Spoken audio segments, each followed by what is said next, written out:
You will receive a miracle today. That is the good news. Amen? Pero ang tanong, bakit? Hindi ako karapat-dapat, hindi naman ako humingi, wala akong pananampalataya. Bakit? Isa lang ang dahilan ng Diyos, para lumakas ang iyong pananampalataya.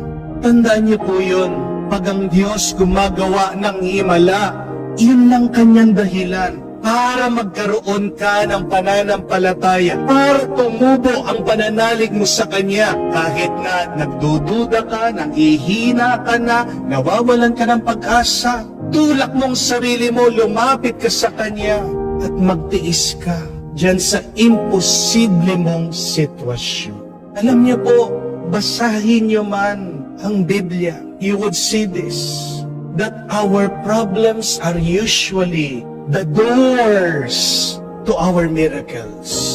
Bago ang himala, may problema.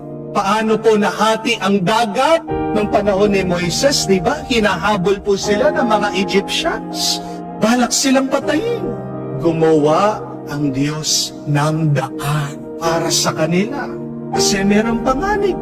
Si Haring David, bago siya naging hari, sinong nakaaway niya? Sinong nakalaban niya? Sinong natalo niya? Si Goliath, higante. Bago ang trono, merong munang hadlang, merong pagsubok.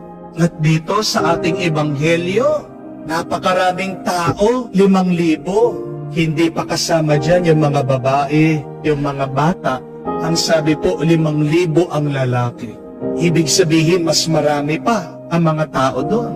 Pero anong problema? Kakaunting pagkain, pero pinarami ng Panginoon.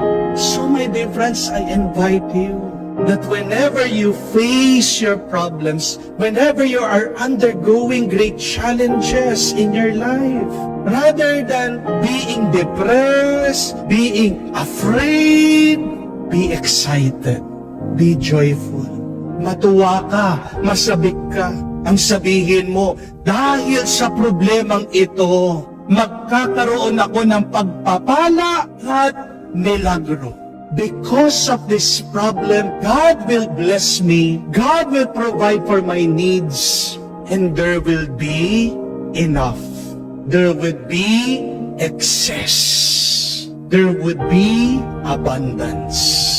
Pagkatapos akong tinulungan ng Diyos, may sobra pa. Ganyan kabuti, ganyan kabait ang Diyos. Amen? Meron po tayong isang follower. Bumisita po siya dito sa parokya. I think last April. Nagdala po ng napakaraming pagkain. Tinawag po lahat ng mga bata dito sa parokya, pinakain, kasama po yung kanilang mga magulang. Busog na busog po yung mga bata. Umuwi po sila, may bitbit pa, may Sharon pa. Pero habang pinapakain namin yung mga bata, yung mga tao, nagkukwento siya sa akin, sabi niya, Father, kung hindi mo lang alam yung buhay ko, dati noon, sobrang hirap ko, mahirap pa ako sa daga. Yung bahay ko, muntikan ng kinuha. Nalugi ako sa pagtitinda. Walang-wala talaga akong pera. Pinapaalis na ako doon sa aming tinitirhan. Dumating na mga pulis. Lumuhod na ako, nakikiusap ako sa kanila.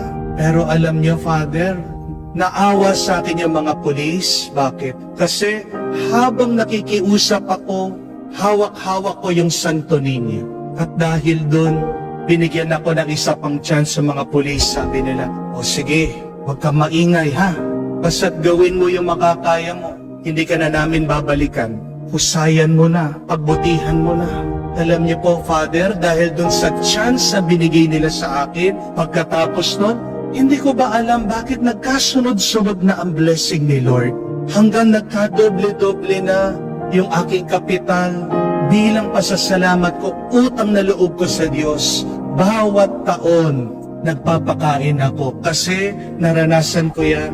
Dumaan ako sa sobrang hirap na naramdaman ko sobrang sakit ang aking tiyan, kumakalam. Gabi-gabi ang pagkain ko lang ay ang aking mga luha. Pero napakabuti ng Diyos, pinalitan niya yung aking luha ng tuwa. See, my dear friends, how good is our God. Dahil kung nagawa ng Diyos noon, magagawa ng Diyos ngayon at hanggang bukas. Proclaim that, believe that our God is a God of yesterday, today, and tomorrow. And who is this God? He is a God who is so good. Our God is so good. He will not only bless you, He will also give you miracles.